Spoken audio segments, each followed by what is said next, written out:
how's it going? Hi, hello my friends. This is Amanda Mae with Ardith Design, and I've got a couple pugs here that want to say hello. They'll probably make an appearance like right now. There's a pug. Hey, so I got a bunch of questions about how I start a project for Counted Cross Stitch, and also about my new BenQ light that I'm using. I showed in my last video how to stitch in hand, and someone brought up a very good point that yes, on white cloth it's easy to show, but let's see what it's like to stitch on dark fabric. So I went through my stash and realized that I have a start that I thought I could do in real time with you using a dark fabric. So we're gonna do the Summer Jubilee. It's out of the Souvenirs for Summer book here.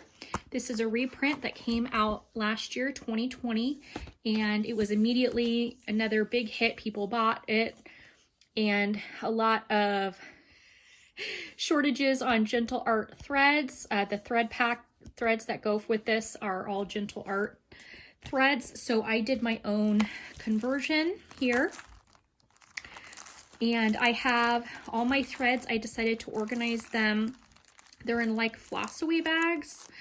And I put the symbol up here in the corner for each little bag with these little like Avery multi-use labels.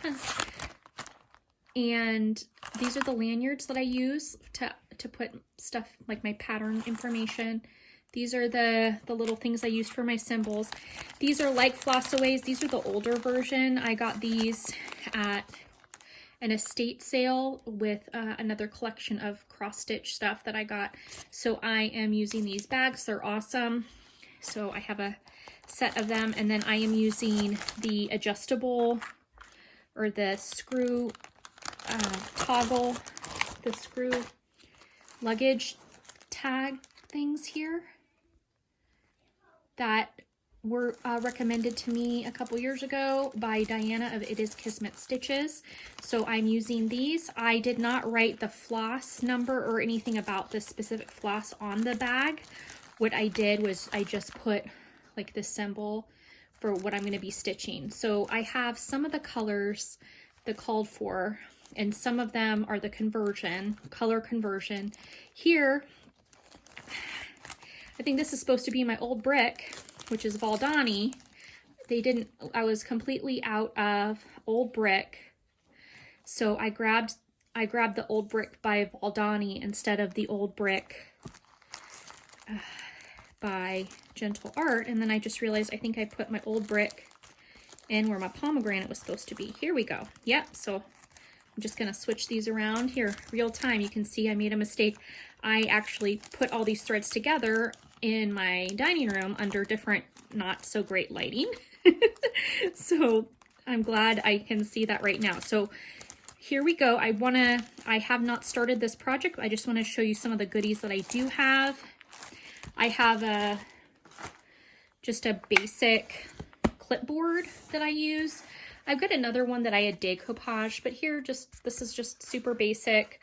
I have a needle minder here, my clipboard. Underneath here is my pattern that I'll mark off as I go. This is the book. And then in here is my project. I made this project bag. And then here's my fabric. I bought this on 1, 2, 3 Stitch. So usually they usually include these like fabric detail things. And so I'm going to take this off. It's a 32 count linen charcoal Belfast, which means it's a linen, so there's 32 strands per 1 inch of fabric. So I'm going to make sure that I orient my project appropriately for doing this piece. I like to save these little tags that tell me what fabric I used. So what I'm going to do is I'm going to put it on a Post-it note, which will come in handy here in a few minutes as well. So I'm going to just put this on a Post-it note and we'll save this. That way I know what fabric I used. I also, super silly, but it works for me, I like to put my start date. Usually they don't give me 2 pieces of paper. Usually it's just one label. Sorry about that. So this project, I'm not going to write it on my actual fabric here. I'm going to write it here. So this is the Summer Jubilee. And it's Blackbird Design. And I'm starting this. Today is Monday, November 29th, 2021.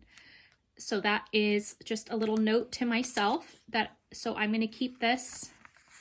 What I'm going to do is I'll put this in my little lanyard thingy here, and it has my fabric information and my start date. So I'll put that in there later.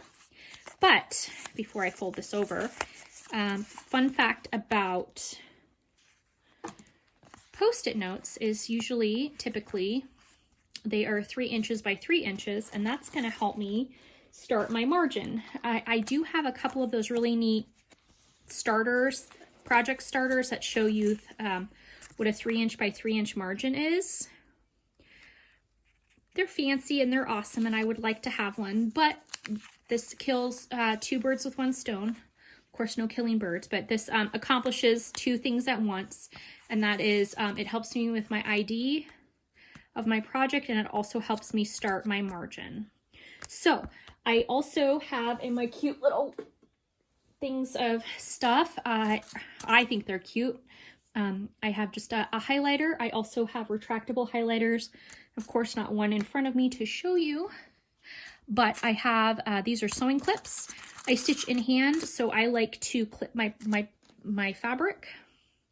So what I'm gonna do is I am gonna go ahead and decide, I think since I'm gonna be holding the fabric here, I'm gonna start I'm rolling this right now.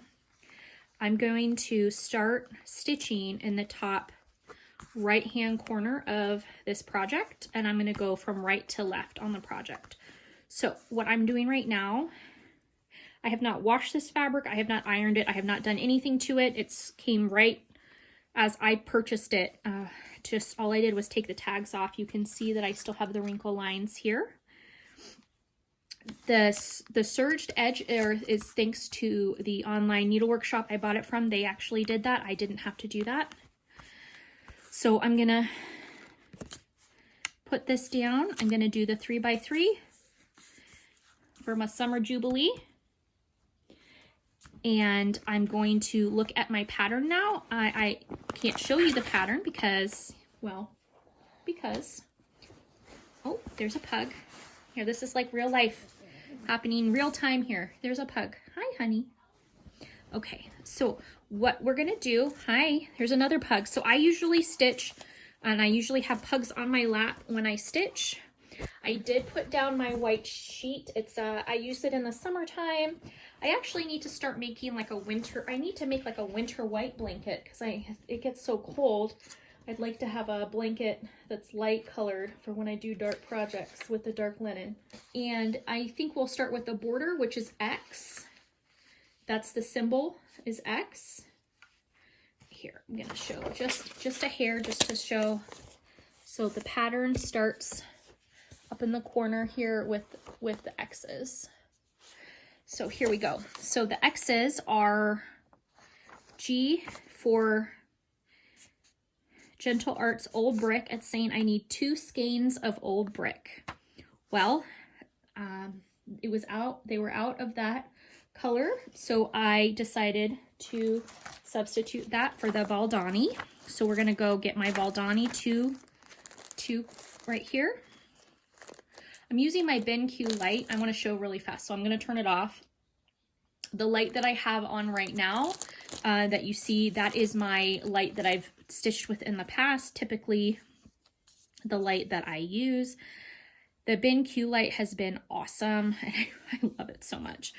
So I'm going to turn that back on. I just wanted to show you the difference in lighting between here. I'm sitting the yellow light, and then this is the BenQ light that I have the setting. So here is the Valdani that I decided to use. It's actually called Old Brick. What I'm going to do is I am trying to see the start of the thread so I can pull it off the skein.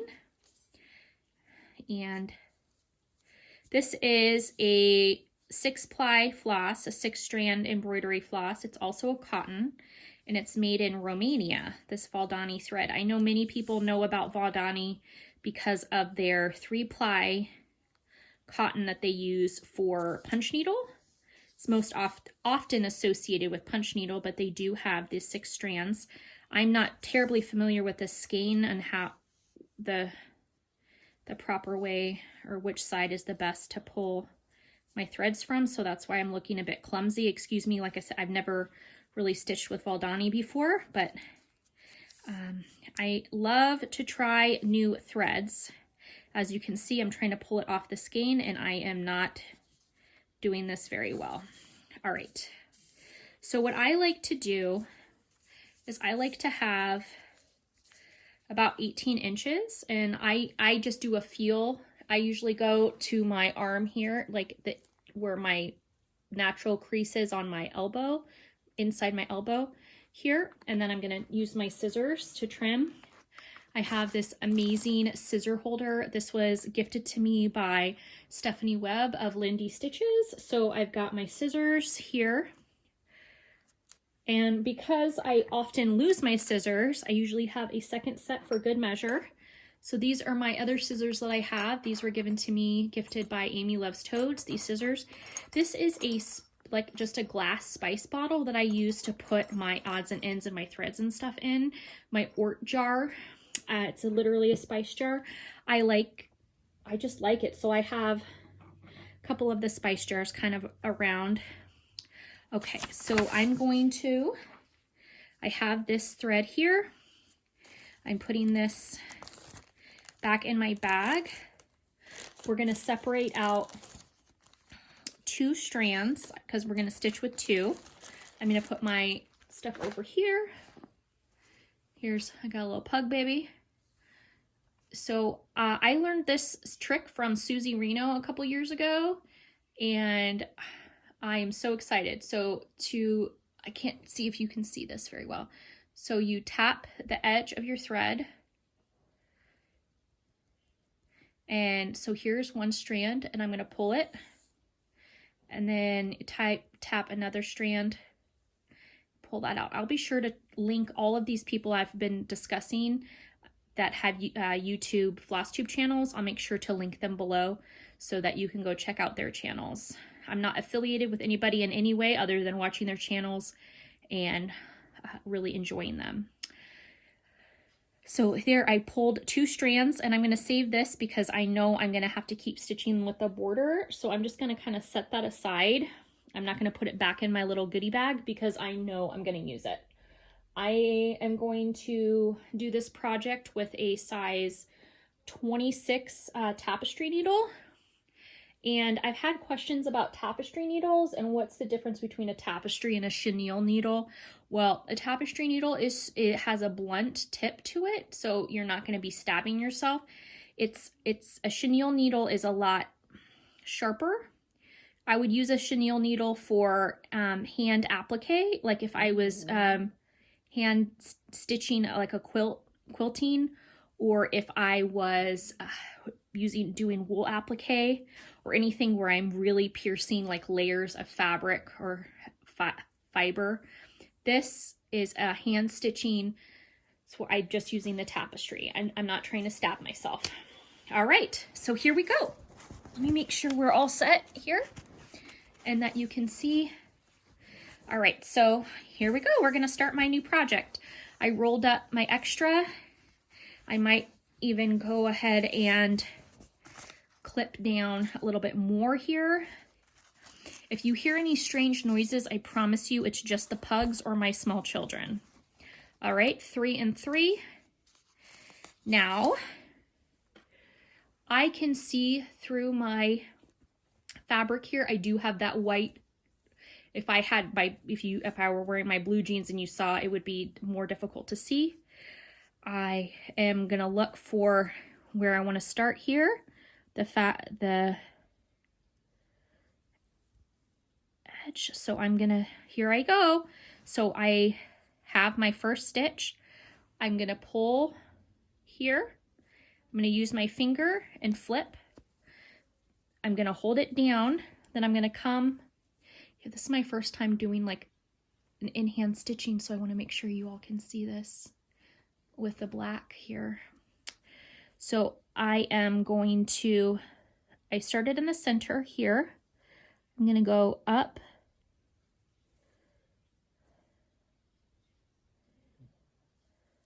making sure I got in the right spot here. Up here. Okay, and it is dark outside. So I live in Maryland, which is on the east coast of the United States, at the mid-Atlantic region. And we are at the fall back period of the year, not spring forward, but the fall back of changing your clocks. So it gets dark here at like 5:15 o'clock, 5:15. So yeah, it's dark, dark, dark, and it's dry and cold. So I constantly have dry hands no matter what I do. So you are seeing my dry hands here. Okay. So now I'm gonna look at my pattern and see where we're gonna go next with this stitch. So there is my first stitch here of Summer Jubilee. So this is a pattern that goes, it's like a zigzag pattern. I started one of the first patterns that Blackbird Designs ever put out. I started stitching it, and I'm using a red and not a black, but it's an alphabet sampler, their Blackbird alphabet sampler. So that also has kind of a wonky border. Okay, so I've got here, I'm gonna go down the called for with the border. And I can see clearly here. Typically I usually hold my fabric a little closer to my face when I'm stitching, but with the camera here, I'm pulled back a little bit. So I did just miscount. So here I just undo, come back. So I'm counting 2 strands over and 2 strands down, and then up over the 2 strands. And so I'm going to go down in the bottom, up in the top right, down in the bottom left. Then I'm going to go in the top left, and then I'm going to come down. I'm going to skip the 2, 1, 2, and over 2.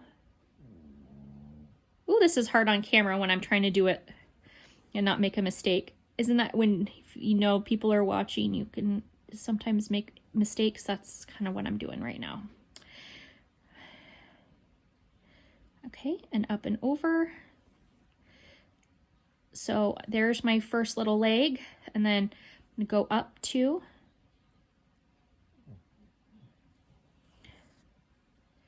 Okay, you can see I am a pug mama. No matter what I do, there's pug hair. My daughter got dressed for school today, and she's so funny. She goes, you know, Mom, I just got dressed, and look, I got hair all over me. She wore some brand new black, like, glitter pants that we got her. Like the insulated, the soft pants that are also, like, double layer because it's been so cold. I've got pug hair all over me. I'm like, honey, that's number 1, why I tell you don't get dressed until right before you're going to go out the door. And number 2, it's also why you don't sit right down on the floor to put your shoes and socks on, because even though I sweep, like I have one of those dry mops to help you sweep, even though I sweep every day, pugs shed all day, every day. So no matter what, you can kind of be covered in hair. So be prepared, I tell them, be prepared. So there, I made a mistake, so I'm just going to make sure I'm threading through. Here we go, yep. And so, yeah, the border over 2. I did a project in one of my books. It was the Stitching Love and Kindness book. I did 1/1 stitching on a black charcoal fabric, and holy guacamole, that was tough. So here I'm doing 2/2, not 1/1. I think I would feel more comfortable coming down instead of going across here, coming down this side because I did the corner. So what I'm going to do, I'd like to come this side. So I'm going to thread here. I'm going to let my thread dangle here and get the knots out. And then I'm going to thread back through here. So I'm just trying to catch, so I don't have any loose thread. I'm going to come back because I want to work my way down. So I'm coming back up to where I started here. I'm going to kind of get that thread out of the way so I don't accidentally clip it, and I'm going to clip my tail here. So I got those 2 pieces. I'm going to put those in my little spice jar. Okay, so here we are. I work really hard to just make sure that my back is like tidy. It might look messy, but I try really hard to make sure like just some of my threads and stuff are tucked away. But I don't judge my backside, nor do I judge anybody else's backside. All right, so here I'm at the top and I'm going to start working my way down. So I counted 2 down.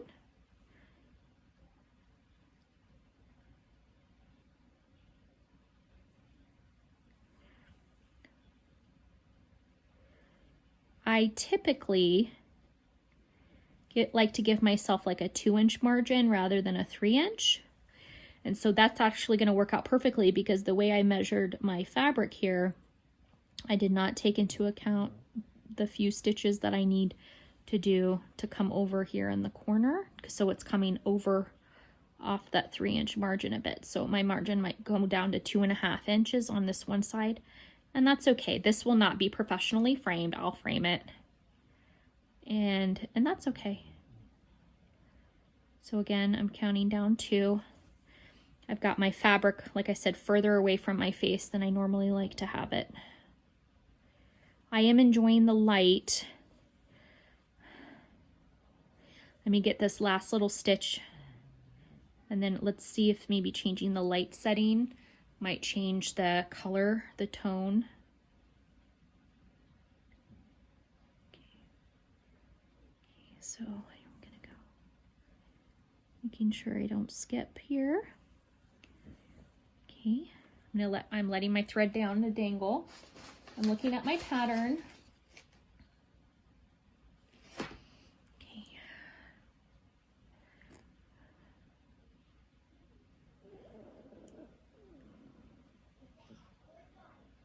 Hey Pug, I know this is different. Yeah.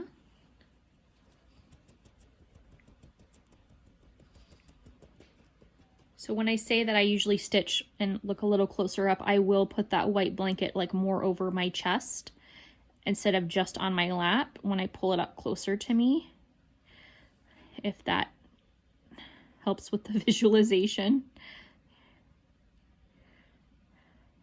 Down 2, over 2 here. Okay. All right. Very cool. So I like the variegation in that Baldani. It looks pretty. It does, yeah. All right, here. So we're at a spot to stop. I've got another needle minder here. Let's see. Never mind. I was gonna stick it down. I don't need to do that. I'm just gonna stick it here just for a minute. So see if we can change the lighting here. So that looks a lot bluer. Oh, no, you don't need to bark, baby. You don't need to bark. You want to say hi? You want to say hi? Hi.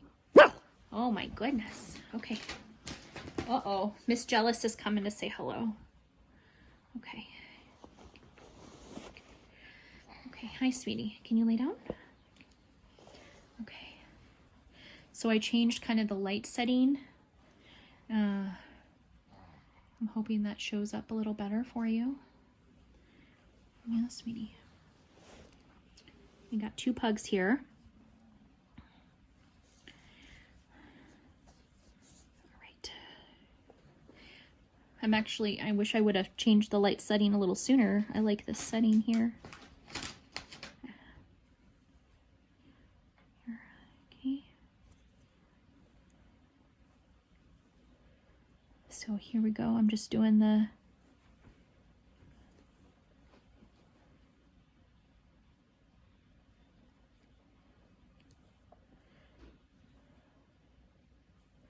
I commend all of you that are seasoned stitchers that talk and stitch at the same time.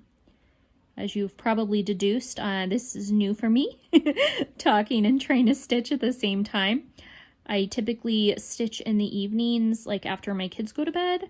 So the only things I'm really talking to, other than myself or the dogs, I absolutely love cross stitch. I recommend it to everyone. Someone will say, you know, I'm having a hard time. I'm feeling lonely. I'm like, have you tried cross stitch? Or, only if people ask me what I do. I try really hard not to give unsolicited advice. But you know, I shout from the rooftops if they want to hear from me. You know, I have depression. Okay, have you, you know, oh, have you tried cross stitch? Oh, you have anxiety? Have you tried cross stitch? I love it so much. It really has enriched my life. And you've all heard me lament, those of you who have been watching my channel for a while, that I don't stitch with the best lighting. So I'm excited to try to stitch a little better here and have better lighting moving forward. I've got some cool projects coming up. I don't know if you watched, I announced that this March, so March 2022, I am going to go to Nashville. I will be going to the Nashville Needlework Market. It's outside, it's like a suburb outside of Nashville, Tennessee. Tennessee is in considered the South here in the United States, and it's really known for like country music and stuff. Well, that's how I know it. Like when I think Nashville, I think of Dolly Parton, you know, working 9 to 5. And all of the amazing records that have been produced over the decades.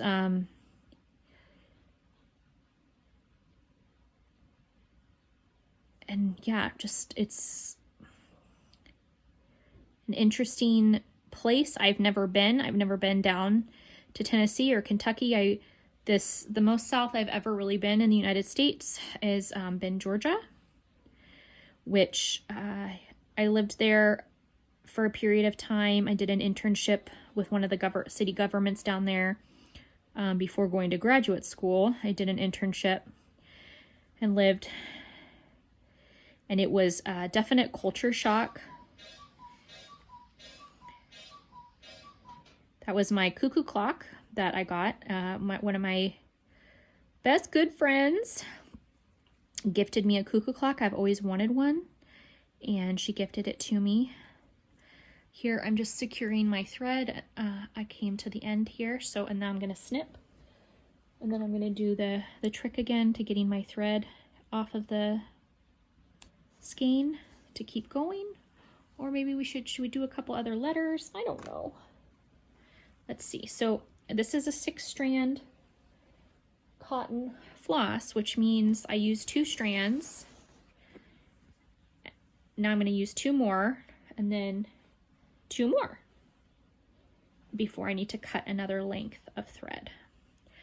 Now, I did this, and then I'm going to pull one at a time. Well, in theory here, I go to talk about it and I don't do it. So let me put my needle down. Okay.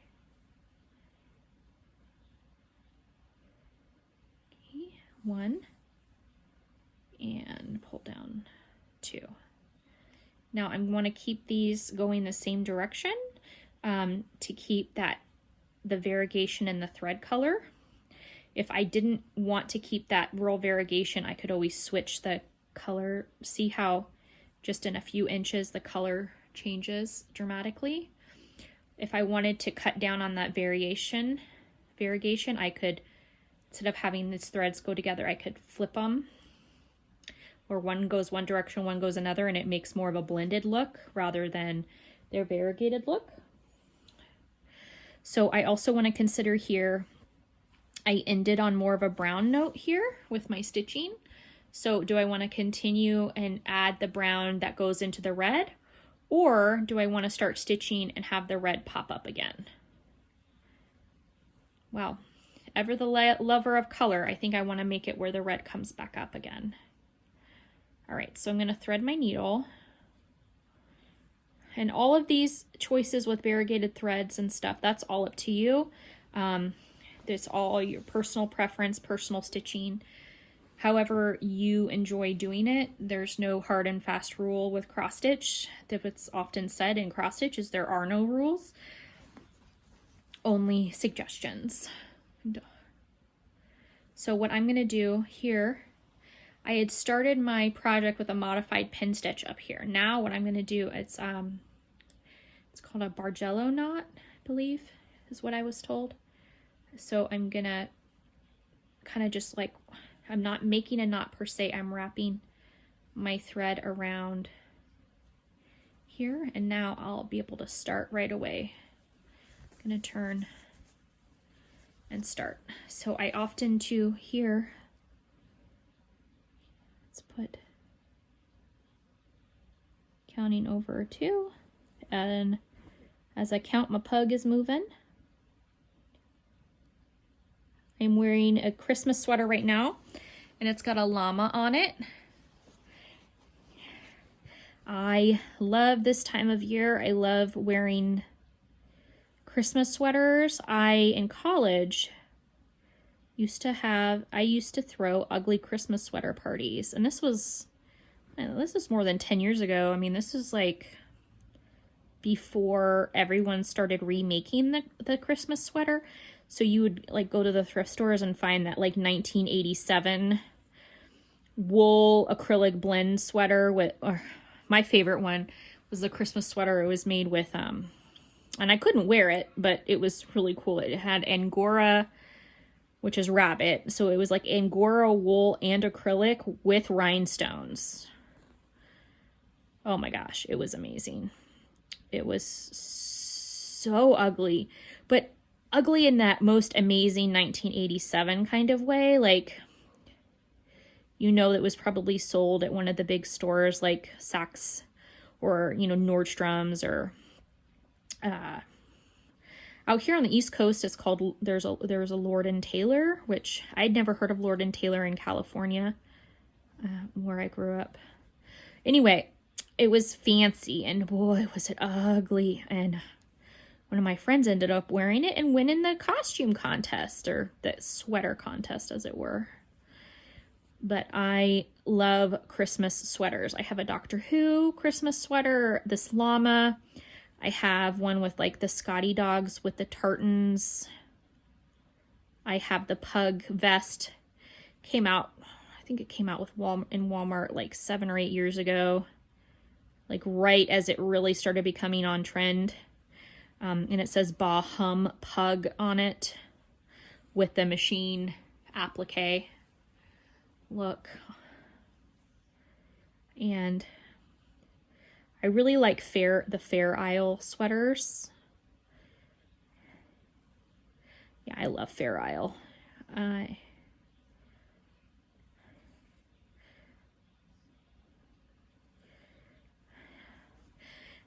Started getting targeted ads from social media sites, and they're targeting me for all the fun sweaters and ones that with like the big bold graphic prints. One had like mushrooms on it, and I really wanted it. I read a really interesting thing about this time of year with the mushrooms blooming, you know, coming at the base of the trees of that we bring into our homes, and the intersection of the historical implications of like fungus and the celebrations of like winter solstice and psychedelics. And I don't know, it was really interesting. Things I'd never considered before. I love reading kind of obscure things.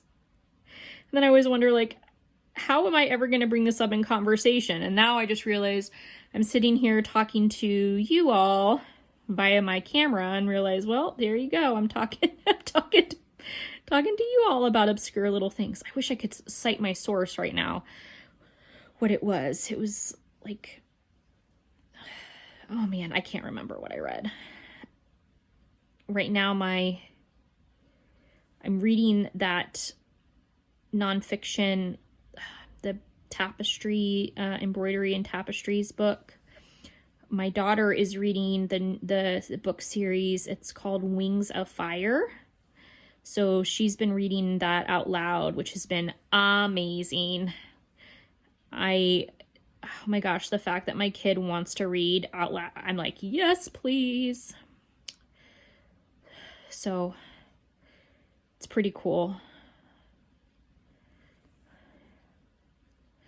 All right.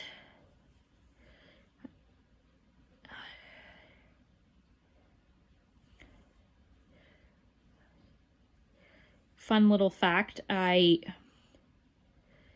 wanted to do my fingernails, and there was a Cyber Monday thing. I ended up buying this manicure kit thingy, so that's why I did my nails before this video. First time ever doing my own. They're called gel nail, like where you use the UV light to dry them. Anyway, and then I finished my nails and was like, I need rhinestones. Everyone in my family just started laughing. So my very first time ever, and I added little rhinestones. So definitely I was trying to mix the color here. There's so many interesting things about nail art and stuff, so I want to learn more. But here we go. Here is my start to this project. I didn't tell you the stitch count of it. This was originally published in the Just Cross Stitch magazine issue, August 2003. So this is an oldie but a goodie. And the stitch count is 201 wide by 89 high. So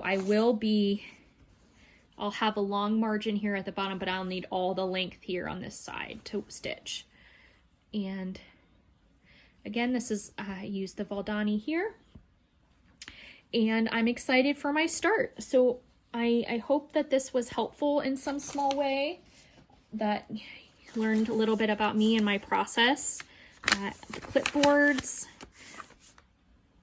the floss away, all the good stuff. So, hey, thank you so much for joining me.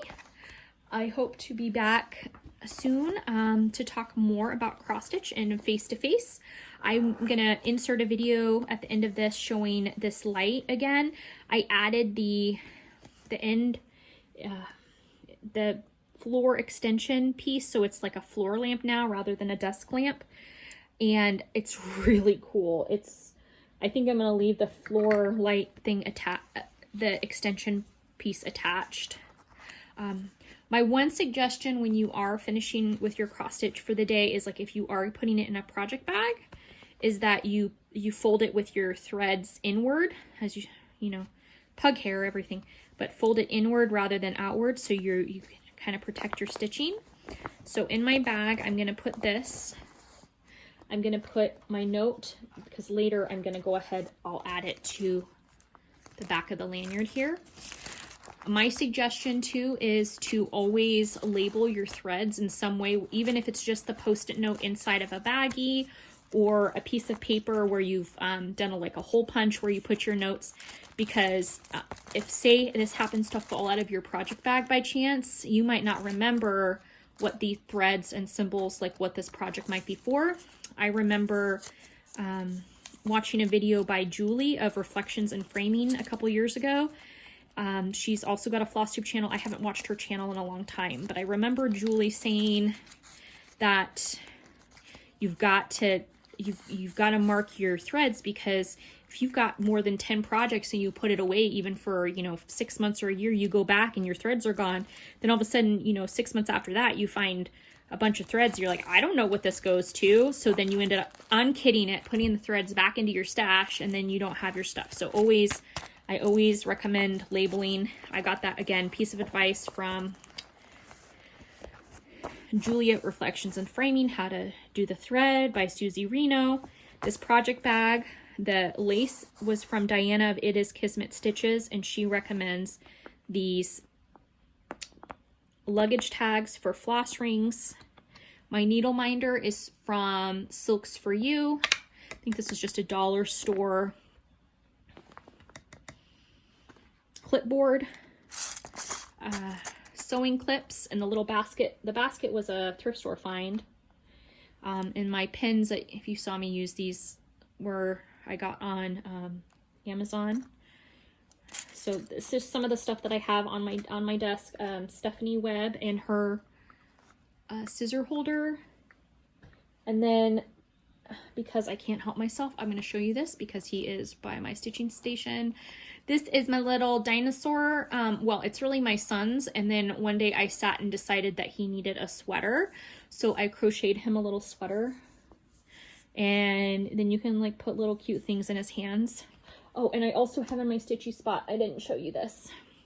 Megan, she also has a Flosstube channel, Wide Eye Stitching Child.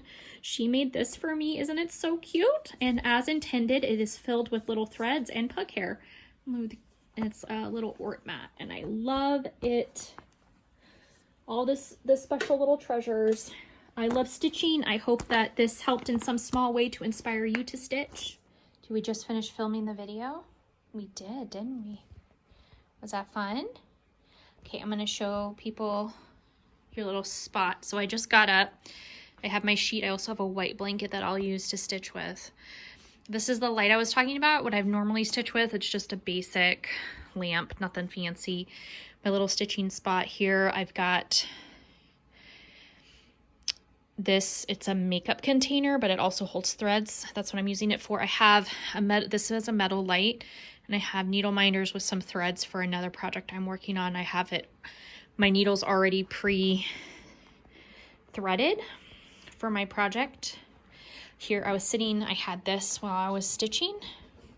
And then here is the light. Here's Luna Pug. Hi, Luna. Here, I'm gonna turn the light on. So this is the stitching light. Hi, sweetheart. And I had it set with the new floor extension. So let me move, I can kind of see. So I took the base, I took this piece and this piece here were part of the floor extension. So this was attached to the main base that was sitting on the table. So this is the component I'd shown you last time. So here now it's like super big. I'm showing you.